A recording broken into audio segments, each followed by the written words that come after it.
la imagen vía Zoom con el ingeniero Iván Endara. Él es docente, investigador de la Facultad de Ingeniería en Electricidad y Computación de la ESPOL, linda universidad, oiga. 8 de la mañana, 10 minutos. Iván, muchísimas gracias por aceptar esta entrevista. Usted tiene larga experticia en temas de electricidad. En esa universidad, la verdad que la gente sale bastante preparada y yo creo que usted puede dar luces muy claras sobre la situación energética que vive el país. Hoy escuché en la mañana, Carlos Luis Almeida le saluda. Hoy escuché en la mañana que ahora, porque la central no tiene desfogues inferiores, el sedimento es un problema que salga.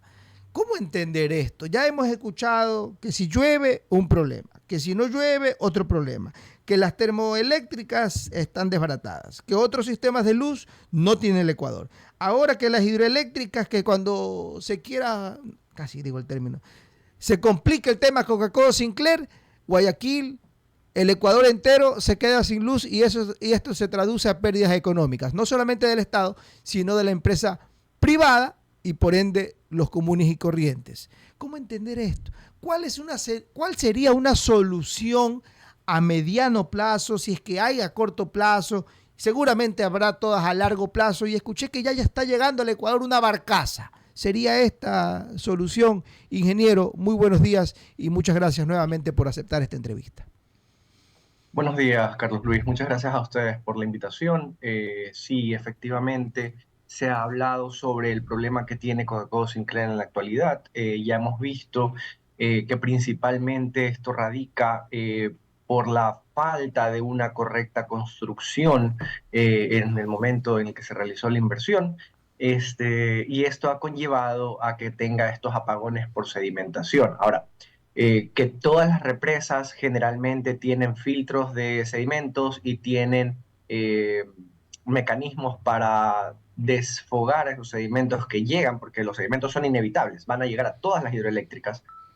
Todas tienen estos métodos y estos procesos para poder hacerse cargo de esta sedimentación. El problema de Coca-Cola Sinclair fue que en el momento de la construcción no se lo construyó de manera apropiada y esto ha llevado a que ahora tengamos estos problemas de desconexiones constantes por culpa del lodo, la tierra, las ramas que llegan a la represa. Que hay soluciones, podríamos decir que las hay, pero son extremadamente caras, varios millones de dólares nos van a costar si es que se pueden hacer. Tomará muchísimo tiempo, un año, un par de años siquiera. Eh, y esto lleva otra vez al resumen de que Coca-Cola Sinclair está en problemas y difícilmente podrán ser solventados a menos que sea una inversión bastante fuerte.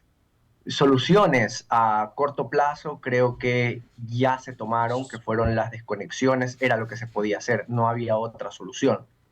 El detalle y ahora lo que tuvimos que habernos preguntado hace ya varios meses atrás, estamos hablando casi un año desde que empezaron la época de estiaje del año pasado, era cuáles son las soluciones a mediano plazo, porque ya estamos en el mediano plazo del año pasado. Ya las barcazas tuvieron que haber estado en proceso ya tuvieron que haberse comprado, todavía no sale el proceso de compra como tal, todavía no se ha firmado ningún documento de compra, que vengan las barcazas, me quedaría en duda hasta el momento en el que se presente ya la adquisición de las mismas, el proceso de contratación o de alquiler de las mismas. De igual manera, se habla de una generación térmica en tierra que se va a comprar, esa sí se tiene que adquirir, no la podemos alquilar porque esa no se va a volver a mover. También, ¿cuándo empieza la construcción? ¿Cuándo empieza la infraestructura a llegar para que se ponga en marcha? Ya hemos visto que, o ya sabemos, ya se ha hablado de que se viene un estiaje un poquito más fuerte y qué se ha hecho al respecto. Y antes del estiaje tenemos este problema de Coacodo que simplemente va a seguir ocurriendo. Y independiente de si hay lluvias, porque cuando no haya lluvias el problema no va a ser Coca-Cola, va a ser Pautemolino. Cuando hay lluvias el problema es Coca-Cola por los sedimentos. ¿Qué se ha hecho para Coca-Cola? Estamos pensando en, ok, para la época de estiaje vamos a hacer algo, pero ¿y para Coca-Cola qué hemos hecho? ¿Por qué no han llegado ya las centrales antes? Para que cuando tengamos una desconexión en Coca-Cola, estas centrales, estas barcazas, estas térmicas puedan encenderse y evitar las desconexiones que están sucediendo actualmente. Esa sería a mediano plazo la solución que todavía no hemos visto que se esté fraguando ya en el país. 8 de la mañana con 15 minutos. Buenos días, ingeniero. Hoy hay una pregunta que últimamente ha resurgido por los ecuatorianos. Llueve, se va la luz. No llueve, se va la luz. Entonces, ¿qué es que mismo? Es lo que la ciudadanía se pregunta y quizás no comprende. Y ustedes que son expertos en el tema nos pueden desglosar. También se habla de la erosión del río Coca. La hidroeléctrica Coca-Cola Sinclair está bien ubicada, no está bien ubicada. Usted ya nos dio detalles de que no se la construyó de la mejor manera. Pero ¿qué más detalles le podemos dar a la ciudadanía de todos estos temitas para que puedan comprenderlo con mayor exactitud, ingeniero? Sí, mira, para tu primera pregunta, cuando no hay lluvias, no hay agua, y si no hay agua no podemos producir bastante producción con hidroeléctricas, que es nuestra principal fuente de energía eléctrica, para lo cual se debería empezar a buscar nuevas formas de generación eléctrica, no sea térmica, sea diésel, sea búnker, sea solar, sea cualquier otra generación que apoye a esta hidráulica cuando no haya lluvias. Cuando hay lluvias, el problema no es la lluvia per se, sino más bien y principalmente Coca-Cola Sinclair. El tema de baños de San Francisco es un tema, de Minas San Francisco, es un tema bastante particular. No es algo repetitivo, no es algo que se volverá a dar de manera común, ¿no, verdad? Una falla, un error, algo en particular que sucedió en aquella fecha hace como 2 semanas atrás. Pero Coca-Cola es algo sí repetitivo. Y el problema de Coca-Cola es que el exceso de lluvias trae sedimentos y produce este daño de apagones. ¿Qué soluciones tenemos? ¿Por qué pasa? Pues ya lo he dicho, por falta de construcción, que sí tienen estos sistemas otras hidroeléctricas. A ninguna hidroeléctrica le hemos escuchado decir que se apaga por sedimentos cada 3 meses. Las hidroeléctricas demoran años, incluso hasta tener que manejar sus sedimentos porque tienen un mecanismo correcto. Entonces el problema es, cuando no hay lluvias, no es un problema que se da en cualquier lado. El país es una excepción, porque cuando hay muchas lluvias, es Coca-Cola el problema, que no hay países que construyan como se ha construido Coca-Cola, entonces nadie más tiene ese problema con lluvias. Ya no es un problema de haber lluvias, sino de la construcción de la represa. Por otro lado, como bien mencionabas, Coca-Cola no solamente tiene este problema de los sedimentos y cómo lo maneja y los filtros, sino que también tiene el problema de que empieza ya a haber una caída en los muros laterales del río. Ya se ha visto afectado incluso la producción petrolera, ya que el oleoducto pasa por los perfiles del río y ya está colgando prácticamente. Pero lo mismo está sucediendo o puede suceder con Coca-Cola, que ya se ha dicho que ha empezado a incrementarse, ha empezado a acercarse este daño básicamente que se empieza a caer todo el muro lateral. Y sabemos que la represa está agarrada de los muros laterales para poder aguantar el agua, para poder sostener su embalse. Entonces, ¿qué pasa? Que si el muro lateral empieza a caerse, a derrumbarse, pierde ese punto de anclaje y la represa simplemente queda suelta. Entonces, eso es otra de las preocupaciones a las que el Estado le está dando, bueno, le ha dado un poquito de noticia, pero todavía tampoco se ve que se está haciendo algo, que es la construcción de diques o de refuerzos para limitar o frenar estos deslaves que se están produciendo y se están acercando a la represa. 8 de la mañana con 18 minutos, ingeniero. He escuchado la intervención de otros voceros y han indicado que la hidroeléctrica Coca-Cola Sinclair podría desaparecer. ¿Es esto cierto? ¿No es cierto? Wow. ¿Y qué pasaría si desaparece, si esto destina alrededor del 25% de energía en el país? Ingeniero, ¿es posible? ¿No es posible? Sí, mira, justo hablando un poquito del tema, en las mejores épocas de lluvia, como ahora, incluso llega al 35% esa represa. En el año está en un 25 promedio, pero tiene un impacto bastante fuerte. Quiere decir que el rato que nosotros perdamos esa represa, pues nos va a suceder lo que nos sucedió el día viernes pasado. Cuando hubo que apagarla por sedimentos, pues se fue la energía en algunos lugares del país. Lo mismo va a suceder si es que llegamos a perderla. Y perderla es una posibilidad. No es una imaginación de los técnicos y los investigadores que han analizado al respecto, sino que es probable, es real esta preocupación, ya que, como te decía, el colapso que se está teniendo en los muros laterales del río puede llegar, estamos a 6 kilómetros, 6,8 kilómetros, 6.800 metros de la represa de distancia. Se hablaba antes de 2 años y medio que podría durar este colapso. Pues habrá que ver ahora que se ha acelerado un poco cuánto tiempo realmente va a tomar hasta que llegue a la represa. Y como te decía, si llega este colapso a la represa, estamos perdiendo los puntos de anclaje, estamos perdiendo el punto de agarre de la represa. Si la represa ya no se agarra de nada, pues el agua se la puede llevar. Se puede ir toda la estructura completa. De nuevo, esto es una suposición bastante dramática, exagerada, pero que podría darse si el Estado no toma las medidas adecuadas a tiempo. Y a tiempo estamos hablando de ya. No hay el tiempo que se espera. No estamos hablando de una represa que en 10 años va a tener problemas. Estamos hablando de una represa que en 1, 2, 3 años podría ya no estar aquí. Ingeniero, usted hablaba Wow. de grandes inversiones y si el gobierno o el Estado no cuenta con los recursos, ¿qué se debe hacer? ¿O qué se puede hacer al menos para el momento? Pero lo ideal sería, como usted decía, ingeniero, a mediano y aún más a largo plazo. Pero ¿qué puede hacer Sí. el Ejecutivo, ingeniero? Sí, correcto. En este momento el Estado dice, y se ha visto que no se tiene el efectivo suficiente para poder hacer estas grandes inversiones. Primero que nada, tener en cuenta que Coca-Cola Sinclair todavía no ha sido aceptada ya por el Estado, no se ha recibido la obra como tal, ya que todavía está en demandas y un proceso. Entonces, ¿cómo voy yo a hacer grandes inversiones en algo que todavía no es mío? Todavía ese carro no es mío, y lo tengo en mi garaje guardado, pero no es mío, todavía es de la concesionaria.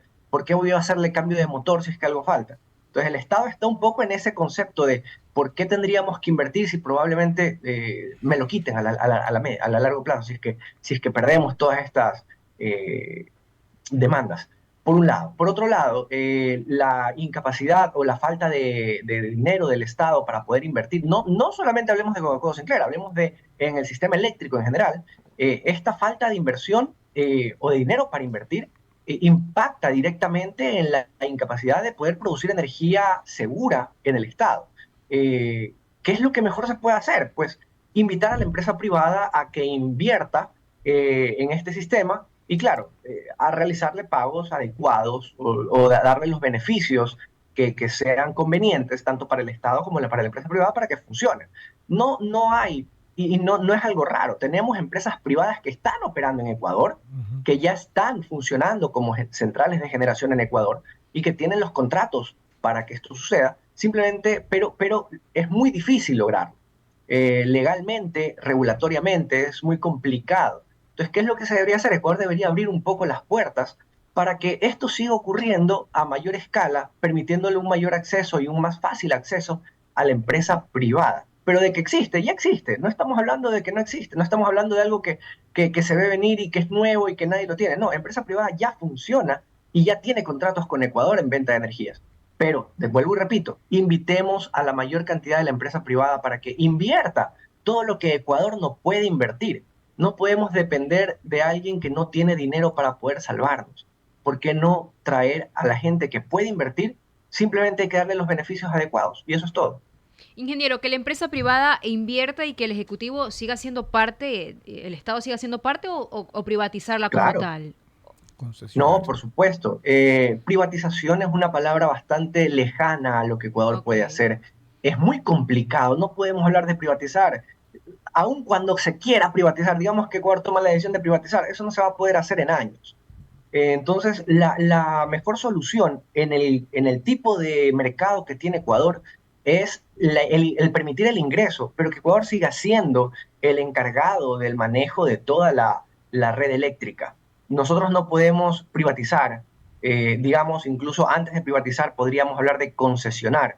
Todavía no se puede concesionar una red que primero tiene demasiadas falencias. Nadie va a pagar una buena inversión por esta red.